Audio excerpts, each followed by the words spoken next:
Hello student, do as डिरेक्टेडमधील लहान लहान bits येतात एक एक मार्कांसाठी. त्यामध्ये नॉट ओन्ली बट ऑल्सो हा एक सोपा प्रकार असतो, परंतु असं वाटणारा असतो, कारण ह्याच्यात खूप वेगवेगळ्या प्रकारची वाक्य येतात आणि तुम्ही 10th आहात, त्यामुळे इतकं इझी तर वाक्य येत नाही. त्याच्यामध्ये असं काहीतरी घातलेलं असतं की आपलं वाक्य चुकेल. सो असे काही शब्द असतात जे आपण काढून टाकावे लागतात नॉट ओन्ली बट ऑल्सो करत असताना. पण ते आपल्याला माहिती नसेल रूल्स पूर्णतः, कारण आपण ह्या गोष्टीला लाईटली घेतो. सो लाईटली घेऊ नका. आज अशाच प्रकारचे काही वाक्य बघणार आहोत ज्यामध्ये आपल्याला काही शब्द पण काढून टाकावे लागतात आणि मग नॉट ओन्ली बट ऑल्सोचा कुठे आणि कसा उपयोग करायचा आहे ट्रिक्स सहित लक्षात घेऊया. चला तर मग मी गोदावरी तुमचं स्वागत करते. बघा, परीक्षेत एकच मार्कला हा प्रश्न येतो. लक्षात घ्या, नॉट ओन्ली आणि बट ऑल्सो याच्यामध्ये डॅश असतो. याचाच अर्थ असा की हे चारही शब्द एकाच ठिकाणी लिहायचे नाही आहेत. आपल्याला एक वेळेस आपल्याला पूर्ण नॉट ओन्ली हा शब्द घ्यायचा आहे, त्याच्यानंतर डॅश आहे म्हणजे तिथे एखादा शब्द येईल मध्ये किंवा जास्तीचे शब्द असतील आणि त्याच्यानंतर आपल्याला बट ऑल्सो जोडावं लागेल. त्यानंतर दुसरा पॉईंट बघूया. आता वाक्य कशा प्रकारचं असतं. Kapil was a bowler, he was a batsman too. आता वाक्य जे आहेत ते दोन सेपरेट वाक्य इथं दिसत आहेत तुम्हाला. तर असं जेव्हा दिलेलं असेल, दोन सेपरेट वाक्य दिलेले असतील, तर त्यावेळेस एकाच व्यक्तीबाबत तुम्हाला दोन कोणत्या तरी वेगळ्या गोष्टी सांगितलेल्या असतात. नाऊन दिलेले असतील दोन वेगळे, दोन ॲडजेक्टिव्ह दिलेले असू शकतात, दोन वर्ब वेगळे दिलेले असू शकतात. सो आपल्याला वेगळ्या दोन गोष्टी कोणत्या आहेत त्या शोधाव्या लागतात. जसं की इथं सांगितले की कपिल वॉज, कोण होता, एक बॉलर होता तो, आणि पुन्हा ही वॉज दिले. ही वॉज म्हणजे कोण, कपिलच. सो हे कॉमन झालं. मॅथमध्ये जसं तुम्ही कॉमन बाहेर काढता तशा प्रकारे इथे पण आपल्याला कॉमन बाहेर काढावा लागतो. So Kapil was, he was, दोन्हीबद्दल एकदाच कपिल वॉज घ्यायचे. सो कपिल वॉज, पुन्हा हा ही वॉज घ्यायचा नाही. त्यानंतर दोन भिन्न गोष्टी ओळखायच्या. अ बॉलर, तो कोण होता, बॉलर होता.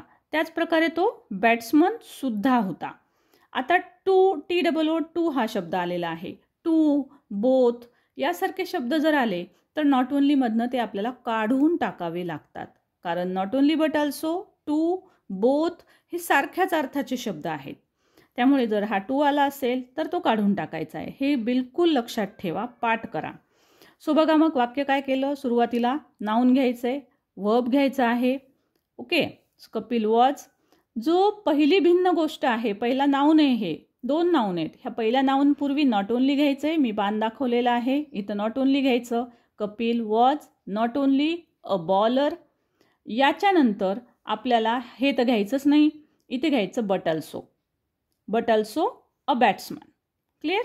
म्हणून वाक्य होईल Kapil was not only a bowler but also a batsman. हा टू निघून जाईल. आता हे दोन वाक्य बघूया. He is strict. आता इथे नाऊन आले होते, आता इथे ॲडजेक्टिव्ह आहेत, स्ट्रिक्ट आणि पंक्च्युअल. पण पंक्च्युअल आणि स्ट्रिक्ट कोण आहे, he is, he is common आहे, एकदाच घेऊया. सुरुवातीचंच घ्यायचं आहे. नाऊन आलेलं असेल तर नाऊन घ्यायचं आधी. ही इज, पहिल्या ॲडजेक्टिव्हच्या पूर्वी नॉट ओन्ली, बाण दाखवलाय मी. He is not only strict but also punctual. हा ही इज काढून टाकायचा. सो स्टुडंट, आपल्याला वाक्य कसं होईल मग. ही is not only strict but also punctual. ज्या दोन ह्या भिन्न गोष्टी आहेत त्यातल्या पहिल्यापूर्वी नॉट ओन्ली घ्यायचं आणि दुसऱ्यापूर्वी बट ऑल्सो घ्यायचं. मी सगळीकडे बाण दाखवलेले आहेत म्हणजे तुम्हाला हे कुठे काय घ्यायचं हे तुम्हाला समजू शकेल. सो नेक्स्ट बघूया आपण. पहा, मी प्रत्येक वाक्य वेगळ्या प्रकारचं घेते आहे. द बॉईज सँग सॉंग्स. ओके, द बॉईज सँग songs, the girls sang songs to. म्हणजे आता इथे बघा कॉमन काय आहे आणि वेगळं काय आहे. इथं द बॉईज नाऊन आहे, द गर्ल्स नाऊन आहे.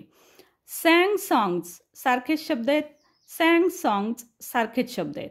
जे जे सारखे शब्द आलेत ते आपल्याला एकदाच घ्यायचे आहेत आणि जे वेगळे आहेत त्याच्या पूर्वी नॉट ओन्ली आणि दुसऱ्याच्या पूर्वी बट ऑल्सो.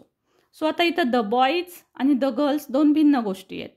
मग इथे याच्या पहिले आपल्याला घ्यावं लागेल नॉट ओन्ली आणि ह्या द गर्ल्सच्या अगोदर घ्यावं लागेल बट ऑल्सो. सो म्हणून वाक्य येईल बघा, not only the boys but also the girls. हा सब्जेक्ट होणार आहे त्यामुळे हा अगोदर घेतला आहे आपण.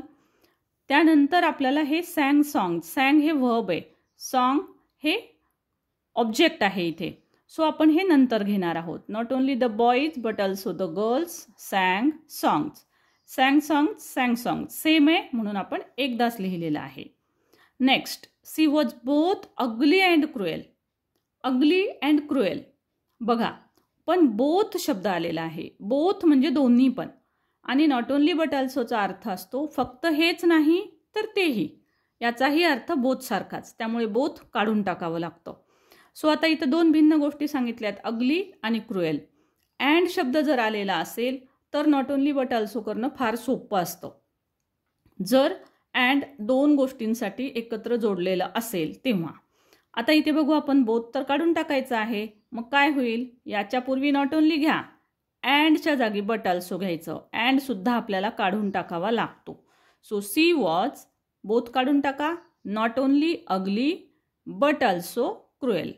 So both and too, TOO या अर्थाने आलेला टू आपल्याला काढून टाकावा लागतो. म्हणून आन्सर येईल she was not only ugly but also cruel. So बघा, काही जणांना हा भाग हार्ड वाटला असेल, सो त्यासाठी मी इथे त्याचे नियम दिलेले आहेत. सो सारखा भाग आणि वेगळा भाग अंडरलाईन करा. पहिला याचा महत्त्वाचा नियम, सारखा भाग वेगळा भाग अंडरलाईन करा. हे नियम ऐकल्याच्या नंतर तुम्हाला पुन्हा एकदा हा व्हिडिओ तुम्ही पाहिलात तर तुम्हाला अजून जास्त चांगलं समजेल.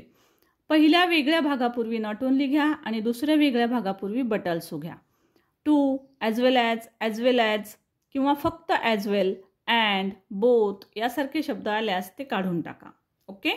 आता इथे मी तुम्हाला 3 वाक्य दिलेले आहेत.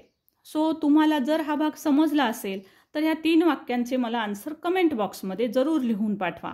म्हणजे तुम्हाला नॉट ओनली कळालं का नाही ते समजेल. आणि याची उत्तरं जर चुकली तुमची तर मात्र हाच व्हिडिओ डबल पाहायचा, म्हणजे नॉट ओनली बट ऑल्सोचा मार्क मायनस होणारच नाही.